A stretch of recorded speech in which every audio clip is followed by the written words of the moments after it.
Hello all, so we're continuing our conversation in chapter 5. This is part 2 and we're talking about managing employee performance and development. Here we go. Effectively managing employee performance and development is essential to fostering a productive and motivated workforce. Regular evaluations, feedback, and goal setting are key components of this process.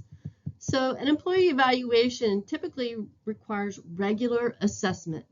All employees should undergo performance evaluations to assess how well they are meeting their job responsibilities, objectives, and organizational goals. These evaluations can be conducted annually, semi-annually, or quarterly, depending on the organization's policy. Now, the criteria for evaluation should be based on clear and measurable criteria related to their job performance, such as meeting deadlines, quality of work, teamwork, communication skills, and adherence to company values. The 360-degree feedback is a method that involves gathering feedback not only from the employee's manager, but also from peers, subordinates, and sometimes even customers. This approach provides a well-rounded perspective on the employee's performance. Now, employee feedback should be constructive and ongoing. It's not just limited to formal evaluations. Regular check-ins and feedback allow employees to know where they stand and make adjustments before issues become more significant. And it's important to give positive feedback, so recognizing and rewarding employees for their achievements boosts morale and reinforces good behavior. Constructive criticism is essential to provide employees with actionable advice on how to improve in areas where they may be underperforming. Providing clear, specific feedback helps employees understand what needs to be changed and how they can improve. And goal setting. Setting goals that are SMART, specific, measurable, achievable, relevant, and time-bound. These types of goals provide employees with clear targets to strive for and a framework for success. And you want to involve employees in the goal-setting process. So when employees contribute to setting their own goals, they're more likely to feel a sense of ownership and motivation to achieve them. Besides focusing on performance-related goals, including developmental goals such as learning new skills or taking on more responsibility, this helps employees grow and prepare them for future advancement within the organization. Now, use of performance data plays a significant role in determining who qualifies for promotions, raises, and bonuses. Employees who consistently perform well and meet or exceed goals are typically considered for advancement opportunities. Performance data can identify areas where employees need further training or development. It helps HR departments and managers create tailored development plans to help employees improve and grow within the organization. Regular evaluations can also highlight underperforming employees who may require additional support, training, or a change in their role. It's essential to identify these individuals early and provide the necessary resources to help them improve. Assessing employee performance is a challenging task, especially in a dynamic field like sport management. Employees work in varied roles from event coordinators to facility managers, making standardized evaluations difficult. Performance must be measured objectively while considering different job roles. Assessments should balance quantitative, for example, ticket sales, an increase in ticket sales, an increase in sponsorship deals, and merchandise sales. And while quantitative metrics focus on numbers and statistics, we also should use qualitative measures to help us assess the subjective, the experiential, and human aspects of sport management. And in this case, it would be teamwork, their leadership abilities, their work ethic. Are they accountable and reliable? And what is their commitment to the organizational factors? So for performance assessments to be effective, they should meet the following criteria. They should have validity. So these measures measure what they are supposed to measure. There should also be reliability, so it consistently produces similar results. And acceptability, so employees and managers should perceive the process as being fair. And feasibility, so it's practical to implement given the organization's resources. And specificity, there are clear expectations and evaluation criteria. and sensitivity. So it differentiates between the different levels of performance. Today's performance management trends have shifted from rigid evaluations to a more developmental approach. This includes encouraging constructive feedback between management and employees and fostering a growth mindset where feedback is seen as an opportunity for improvement rather than criticism, and promoting continuous learning rather than limiting evaluations to annual reviews. If performance issues persist despite feedback and support, a formal disciplinary process may be necessary. This often involves a series of steps, starting with informal counseling and moving to written warnings or suspension if performance doesn't improve. It's important that you're setting clear expectations and consistently evaluating performance in order to prevent misunderstandings and miscommunication. Employees should be aware of the consequences of continued underperformance. And in extreme cases, when performance issues cannot be resolved, performance management data provides the documentation necessary for making difficult decisions, such as termination. Whether managing a professional team, staff, facility operations, or even event personnel, termination must be handled carefully to avoid legal and ethical concerns. So there are some key considerations with their legal protections and employee rights, as well as organizational policies and performance review documentation, and the impact on team morale and workplace culture in that case.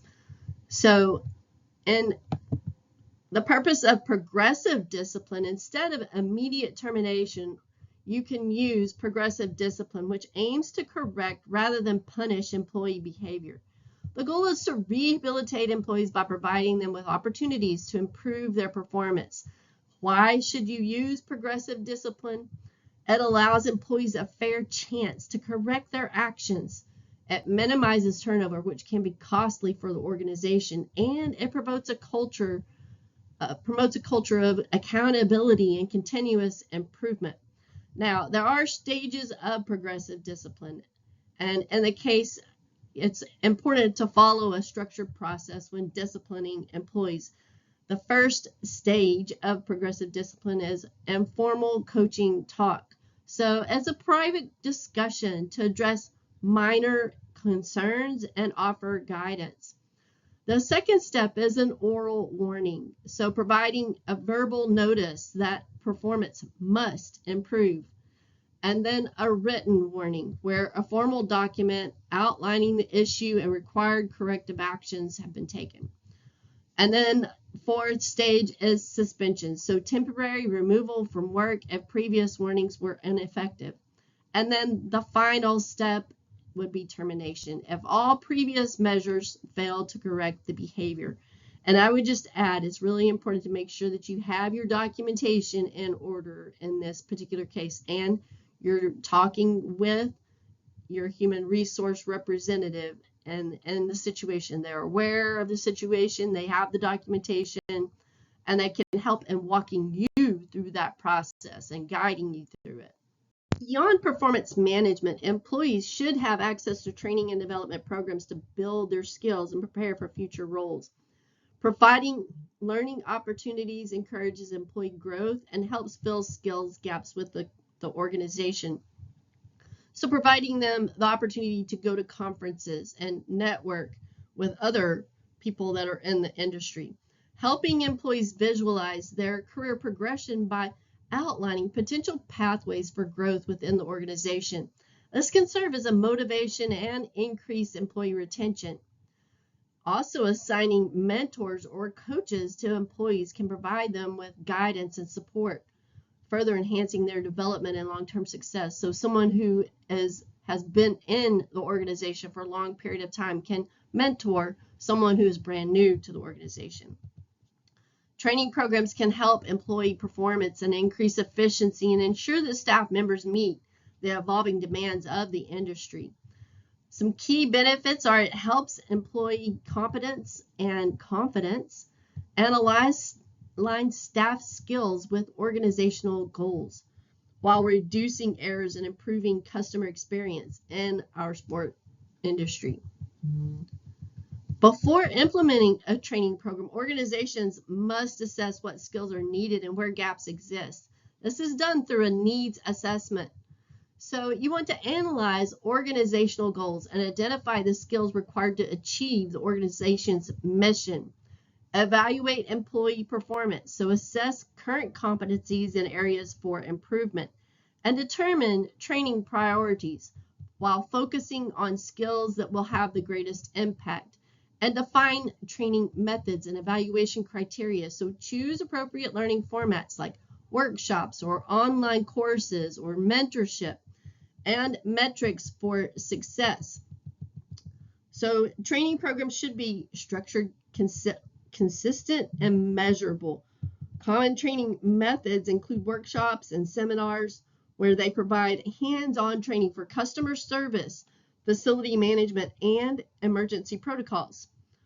There are also online learning modules, so e-learning platforms for policies, safety regulations, and leadership training, as well as on-the-job training, so shadowing experienced employees for practical learning, and performance coaching. So again, regular feedback sessions to refine those skills. In implementing effective training programs, training should be structured, consistent, and measurable. It's important to choose the appropriate learning format. Here are the different types of training methods. On-the-job training. Here, employees learn about performing tasks under the supervision of experienced staff. The benefit to that is they get hands-on experience in a real work environment and immediate feedback from trainers. It's best used for your front desk staff at sports facilities, the event staff learning venue setup and logistics, and your interactive training workshops and seminars. This is hands-on training for customer service, facility management, and emergency protocols.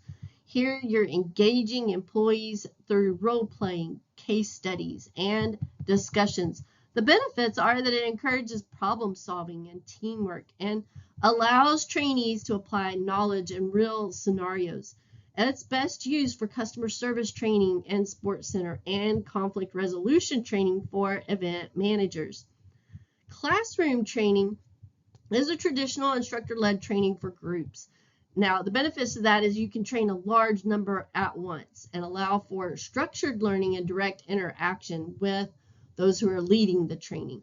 It's best used for your compliance training, such as safety regulations, emergency response, and leadership development programs and sport organization. E-learning is also online learning modules, and in this platform you can learn about policies, safety regulations, and leadership training. I know some organizations are now doing some of their orientation online, and these digital courses and modules allow employees to complete at their own pace. Now, the benefits to that are it's flexible and non-disruptive to your daily operations and can be cost-effective for your large organizations. It is best used for training new employees on company policies, as in the orientation frame, and for continuing education. Now, simulations are really, trainees are engaging in realistic and scenario-based exercises. The benefits to that are it provides a safe environment to practice difficult situations and helps to develop quick decision-making skills. It's best used for your crisis management training, handling injured athletes, or crowd control at events. Now, virtual coaching scenarios for team managers as well. Performance coaching is also one that it's not included here, but again, it's about regular feedback sessions to refine those skills. It's so important for our employees. I know much of the conversation has been about employee performance, but I think it's also important to think about organizational performance. And so with that, looking at employee satisfaction and retention rates, what are your turnover rates? And you can look at that through internal survey results, as well as job performance evaluations. looking at employee morale and their job satisfaction through open-ended surveys and interviews, as well as direct feedback. And then your leadership effectiveness. So this is something that it is assessed through a 360-degree feedback system that we talked about, and peer reviews and leadership evaluations, and really looking at the organizational culture and values alignment. The ultimate goal is to align your employee performance with organizational success. So how well employees and stakeholders align with the mission and vision of the organization. And that is all that I have for you today. In our next session in Chapter 5, we'll be talking about employee well-being. I look forward to talking with you again. Have a great day.